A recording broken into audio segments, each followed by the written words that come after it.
लखनऊ लीलावती मुंशी निराश्रित बाल गृह मोती नगर में आनंदी मां हस्तकला केंद्र द्वारा चलाए गए 3 दिवसीय टेराकोटा गणपति प्रशिक्षण कार्यशाला में लखनऊ की मेयर संयुक्ता भाटिया ने आकर बच्चों द्वारा बनाए गए छोटे छोटे गणपति की प्रतिमाओं को सराहा और उन्हें अपनी हार्दिक शुभकामनाएं दी। कार्यक्रम में संस्था के अध्यक्ष प्रियंका वर्मा, संस्था के सचिव सोनू अग्रवाल एवं कोषाध्यक्ष मुकेश गुप्ता उपस्थित रहे। संयुक्ता भाटिया ने बच्चों को आशीर्वाद दिया और अपने हाथों से सब बच्चों को मिठाई खिलाई और भगवान से प्रार्थना की हर घर का, हर परिवार का बच्चा आगे बढ़े और अपने माता पिता का नाम रोशन करे और हर बच्चों को भगवान बुद्धि दे। सभी परिवार में जीवन भर खुशियां रहे, कोई बेसहारा नहीं, कोई अपने परिवार से कभी अलग नहीं हो, माता का साया हमेशा बना रहे, कभी भी भगवान किसी को भूखा न रखे। लखनऊ से हमारे सहयोगी नबी अहमद और प्रज्ञा दुबे की रिपोर्ट। तो आना हुआ है, उसका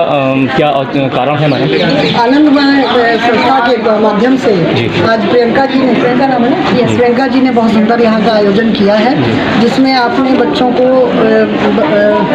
को एक कला सिखाई है। गणेश जी की मिट्टी की मूर्ति बनाने की कला का आपने सिखाया है बच्चों को। बच्चों के लिए बहुत खुशी की बात है कि उनको एक कला में निपुण होने का अवसर प्राप्त हुआ।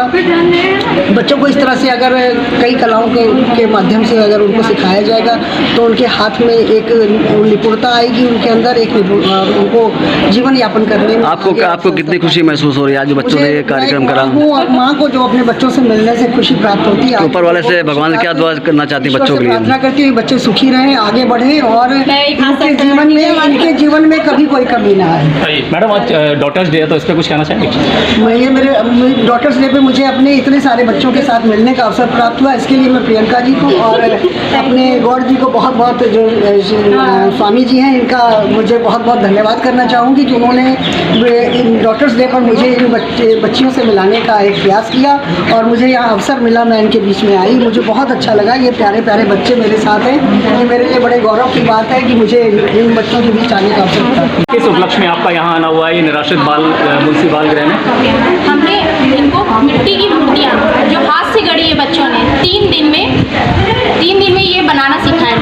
ठीक है, अब जैसे अब ये है बेरोजगार, मतलब अभी हम लोग जैसे कोरोना काल में बेरोजगार हो गए, बहुत सारे लोग थे जो नौकरी भी कर रहे थे सरकारी, मतलब जो सरकारी नौकरी पा चुके थे वो तो कोई दिक्कत नहीं, जो प्राइवेट थे या जो आत्मनिर्भर नहीं थे, तो वो अगर हम उनको इस तरह की चीज़ें सिखाते हैं बच्चियों को या कुछ, तो ये इनके रोजगार का भी साधन बन सकता है और आगे। और आप क्या कहना चाहेंगे? और इस समय जैसे हमने गणपति महोत्सव मनाया, बहुत लोगों ने मनाया, सब धूमधाम से मनाते, तो जाते हैं मार्केट से मूर्तियाँ खरीद के लाते हैं, महंगी महंगी मूर्तियाँ लेके आते हैं, वो कम से कम 200, 300, 400 रुपये।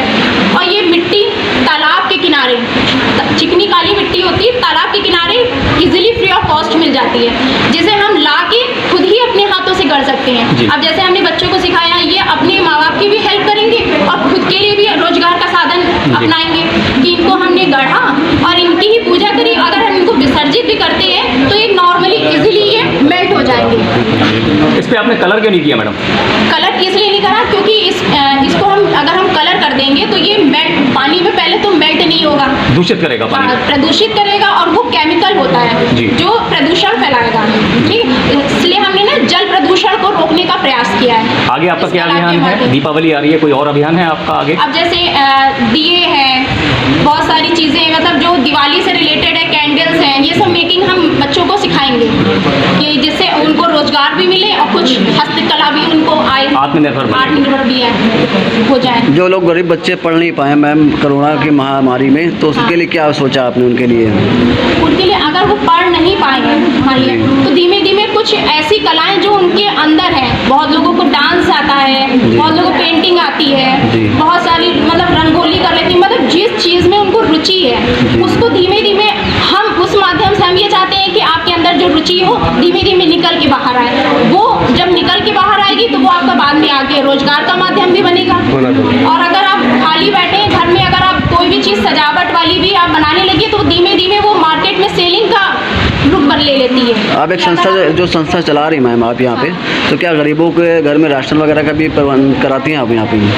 अभी हमने मतलब इस टॉपिक पे सोचा है, मगर अभी इस पे हमने कार्य नहीं किया है। धीमे धीमे बस ये कि अभी हमने इन बच्चों को जैसे सिखाया, इनको हम भोजन प्रोवाइड करेंगे, बच्चे अपना करेंगे।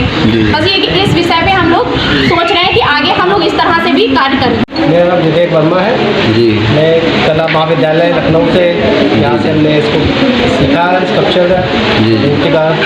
बाकी तो आज आपने जो कला आपके अंदर ऊपर वाले ने दी है, ये कला आपने बच्चों को सिखाई, तो आपको कैसा लग रहा है? ये हमने कॉलेज टाइम पे से ही शुरू कर दिया था। जी, जी। बच्चों को सिखाने का कार्यक्रम। हम लोगों ने एक संस्था हम लोग की पहले भी एक बना रखी थी, उसमें काम करते रहे, हम लोग के मित्र की थी। तो वो हम लोग लगातार इसको जो है बच्चों को IAS PCS मतलब बहुत सारे लोगों को सिखाते आए, जी, जी। उनके क्लबों में सिखाया। आज ये मौका मिला हम लोगों को, तब यहाँ पे सिखाया हम लोगों ने। अपर्णा जी को भी आपको हाँ, हम लोग तो अपर्णा जी को जो है भी हम लोग के जब कैंप लगाया था तो तब से वो सीख रही थी। वो एक लंबा टाइम हो गया हम लोग को सिखाते हुए। बच्चों को सिखाया तो बच्चों में बहुत रुचि होती है। जो बच्चों में होता है कि हम लोग पढ़ाई के साथ साथ में कला नहीं सीख पाते हैं, आर्ट्स कॉलेज जाएँ तब सीख पाते हैं। ऐसे है कि हम लोग जो है उन बच्चों को सिखा सकते हैं, उन महिलाओं को सिखा सकते हैं जो इस कला से दूर है। तो आप मतलब होता है कि कला की शिक्षा के साथ साथ काफ़ी मेहनत आपने करी इस चीज़ को सिखाने के लिए। मतलब जो इनसे कला से दूर है, मतलब एक बार हम लोग देते हैं जिनको नहीं आती है, वो भी इस मिट्टी को जब लेते हैं हाथ में तो फिर कुछ ना कुछ बनाते ही हैं। तो ये कम से कम बच्चों की जो है अंदर की जो कला है वो बाहर निकलती है कि बच्चे गीली मिट्टी से कुछ भी गढ़ते हैं। जैसे हम लोग आटे से होता है, जब चिड़िया बनाते हैं तो चिड़िया बन जाती है, हाथी बनाते हैं हाथी बन जाता है। उसी टाइप से हम लोगों ने भगवान को गणपति को बनाया, जिनको सबने बनाया है। आज किस तरह का आपको महसूस हो रहा है? आपको कितनी खुशी हो रही है? किस तरह का आपको लग रहा है कि आज हमने बच्चों के लिए इतना करा? नहीं, बच्चों के लिए हमको तो बहुत है कि अगर संयुक्ता भाटिया जी भी आई रही तो उन्होंने भी कहा है, तो हम तो चाहते हैं कि अगर इन बच्चों के लिए जो है कोई ऐसा कोई प्रोग्राम हो कि कम से कम लगातार जो इनको शिक्षित किया जाए, जो ये अपने आत्मनिर्भर बन सके और अपना मतलब कि इसको रोजगार की तरह भी ले सकते हैं। इसमें बहुत सारे माध्यम होते हैं, पेपर मैसी है और मिट्टी पे काम है। आप जो है अगर बच्चे चाहेंगे सिरेमिक वर्क है, पॉट बनना, मतलब इसमें अनंत चीज़ें हैं। काफ़ी बच्चे अब देखा होगा सर आपने कि 2019 में या 20 में जो भी है कोरोना की महामारी के कारण नहीं पढ़ पाए, कुछ कला थी उनके अंदर वो नहीं निकल पाई, वो नहीं कर पाए वो चीज़, तो उसके बारे में क्या सोचना आपका सर? कला के साथ ही ये जो है आपने लोग डिप्रेशन में चले जा रहे थे। जी, जी। आपने ये सोचा होगा कि जो है खाने को तो मिल रहा है, चावल दाल सरकार दे रही है, मगर बहुत चीज़ें ये है कि मन को खुश करने के लिए खाली टाइम पे अगर हम चाहें, कोई भी चाहे कि मिट्टी को लेके कोई तरीके से बनाएगा तो उसका मन बहलेगा, उसका मन डाइवर्ट करने का तरीका है, खुश रखने का, जीवन में कुछ करने का। सब्सक्राइब कीजिए हमारे न्यूज़ चैनल को और बेल आइकन को प्रेस करना ना भूलें ताकि हमारे नए वीडियोस का नोटिफिकेशन आपको मिलता रहे।